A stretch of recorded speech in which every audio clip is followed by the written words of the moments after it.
Sana po tayo sa pagbibigay. Alam naman natin na pagbibigay po ay napakahalaga bilang sa Kristiyano na kailangan natin sundin.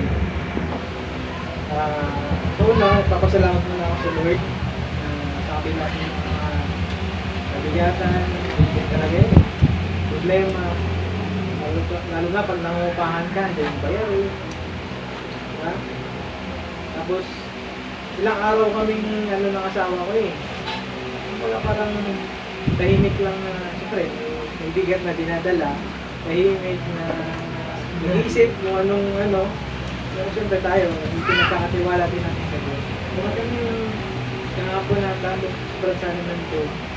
Alam niya yun eh, may dumating na pagpapalag ako sa Liya. Ayun, nabigay kami ng abay sa bahay, abay tingin mo po. Alam niyo yung problema sa atin, minsan dumadanas tayo ng mga ilang araw na ganung problema para tinitest tayo ng Lord eh. Kung hanggang kailan tayo titiwala sa Kanya, hanggang kailan tayo susunod sa Kanya, kailan tayo tatawag sa Kanya. Amen. Pero kung dumaan na tayo ng ganung problema sa buhay natin, nanatili tayo sa Diyos. Kasi the more na manatili ka, matutulog mo sa atin ng Diyos na tayo. At walang ibang magbibigay ng paraan para yung problema mo ay masolusyonan ng Diyos. So, pinupukay ko ang Diyos sa buhay namin, napakabuti niya. Amen. Totoo ang kanyang mga bata. Amen.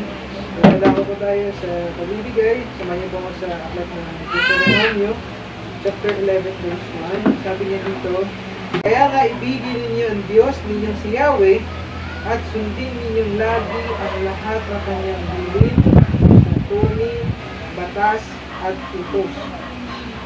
Sundin ninyong lagi. Amen. Amen. Ibig sabihin, huwag po natin kaligtaan na ang Diyos po ay meron pong utos sa atin. Amen. Meron po siyang batas, meron po siyang mga tuntunin. Kasi sa mga tuntunin, batas, utos na binibigay ng Diyos, kapag yun po ay ating sinunod, andun po yung pagpapala. Amen? Kasi yung pagpapala po ay sa pamamagitan po ng pagsunod natin sa Panginoon. Amen? At ano po ba yung utos niya? Tuntunin, batas. Amen? Dito sa mundo, mayroong batas. Amen? Ang gobyerno, maraming batas. Ang kailangan po ng tao. Kasi kung ang tao ay hindi sumunod sa batas, ay magkakaroon po ng violation. Amen? Magkakaroon po ng penalty. Lalo na sa kasada, kung nakita natin na no jaywalking, bawal tumawid, nakakamatay, tumawid ka, nahuli ka ng enforcer, may penalty ka. Amen? Pero sa Diyos, wala. Amen? Kung na-miss mo man minsan, hindi ka nabigay, hindi ka sumunod, amen? Hindi ko kagaya ang batas ng Diyos sa batas ng tao. Iba po.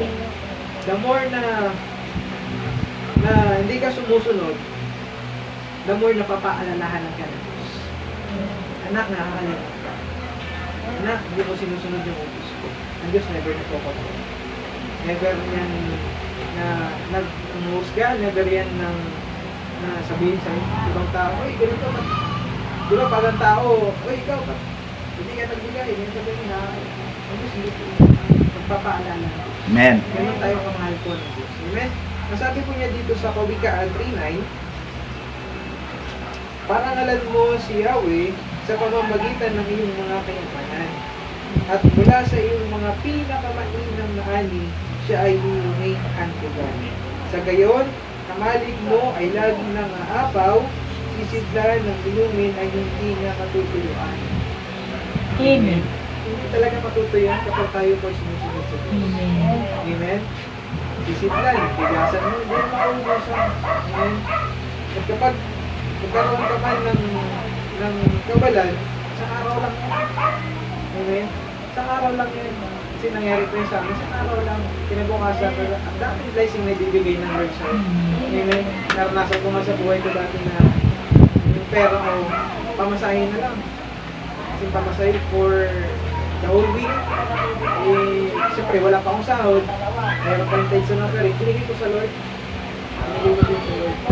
Tapos, dapat hindi ko ibibigay lahat kasi sa akin, sa puso ko, ito lang bibigay ko para may matira at mapamasahe ko. Pero nangungusap yung Holy Spirit sa akin, ibigay. binigay ko yun eh. Alam niyo, pag-uwi namin, at higit pa doon sa binigay ko. Buti mo ba ang Diyos? Kasi alam ng Diyos na kailangan mo. Ang gusto niya lang, unahin mo siya, at siya naman ang bahala. Tutuloy po natin sumunod eh. At ang tungkulin ng Diyos is bigyan tayo ng mga pangangailangan natin. Huwag po natin angkinin yung tungkulin ng Diyos. Amen. Nakakasalang tayo.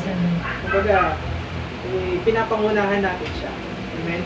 Dapat sumunod lang tayo, lumugar tayo sa kalalagyan natin na doon lang tayo sa salita niya. Kapag sinabi niya, magbigay ka, at ikay bibigyan, doon tayo. Amen. Amen. At ang ibibigay niya naman doon is simpleng at umaapang. Amen. Minsan, sabihin mo, ba't ako lagi akong nagbibigay? Ba't walang blessing? Ba't ganito ganyan ang naranasan ko? Amen. Tinitest ka lang. Isipin mo lagi, tinitest ka lang. Amen. Amen. Huwag mong sabihin na, yung pera na binibigay ko, napupunta lang sa pastor, sa church, sa ganito ganyan. Ang utos ng Diyos, dalhin mo na yung ikasapong bahagi ng buong buo sa inyong sa tahanan niya para mabili ng mga gamit.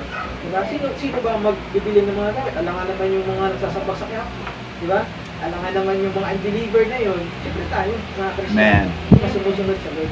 At tayo rin naman po makikinabang na mga binibigay natin. At the same time, yung binibigay po natin ay ginagamit po para maligtas ng maraming tayo. Amen. Amen. Handaan natin na ating binibigay po ay walang lugi. Amen. Puro tubo lang yan. Amen. The more na parang katulad ng magsasaka, habang nagtatanim, di ba? At pagdating ng anihan ay maraming na. Amen. Ganun po kayo, tanim lang tayo ng tanim. Dadating yung panahon na tayo po ay aani na lang ang aani. Anong aanihin mo sa panahon na ikaw po ay hindi nagtatanim? Di ba? Wala. Kaya, ang gawin natin, tanim lang tayo ng tanim sa Panginoon. Dahil, grabe yung balik, times 2, times 3, times 4, minsan times 10. Ang babalik ng Diyos po sa atin. So tayo po ay mabigay sa Panginoon. Sa akin, hindi ako bibigay sa Gcash ko naman ni Mami. Sa Gcash kasi. Magbigay tayo sa Panginoon, tayo ay magbigay. Magbigay tayo sa Panginoon, tayo ay magbigay. Ibabalik, siksik, liglig at umaapaw. Ibabalik, siksik, liglig at umaapaw. Magbigay tayo sa Panginoon, tayo ay magbigay. Panginoon Diyos, sa mga nagsusulat, itinataas po namin sa oras nito, tinataas po namin ang pirahang binigay ng patiras, Panginoon, ganda sa kanilang pagmamahal at pagiging tapat sa inyong na anak, Panginoon. Lord, I pray, Panginoon, na ito po ibalik niyo po sa kanila. Yes, Lord. Big at umapaw, Panginoon. Padala po kayo, Panginoon, ng maraming bubang, Panginoon, para po magpadala ng pagpapala sa bawat isa. Hindi namin alam, Panginoon, kung anong kaparaanan. Pero naniniwala po kami sa inyong sinabi na kapag kami po yung magbigay, kami ay iyong bibigyan. Panginoon, pinangahawakan po namin yung inyong salita. Hindi alam namin naman na ikaw po ang Diyos namin na hindi nangiiwan at hindi nagpapabaya sa amin. Salamat, Lord, sa mga trabaho, negosyo, at aming mga kapatid, Panginoon, promote po. Yes, Expand niyo po, Panginoon, at sa tuloy na pag-iingat, protection sa bawat isa, sa pamilya namin. Sa buong isang linggo, Panginoon, na walang magkakasakit, walang magugutuman, Panginoon, kundi, Panginoon, lahat kami po ay blessed. Salamat, Yes, Panginoon. Lord. Pinupuri ka namin, pinapasalamat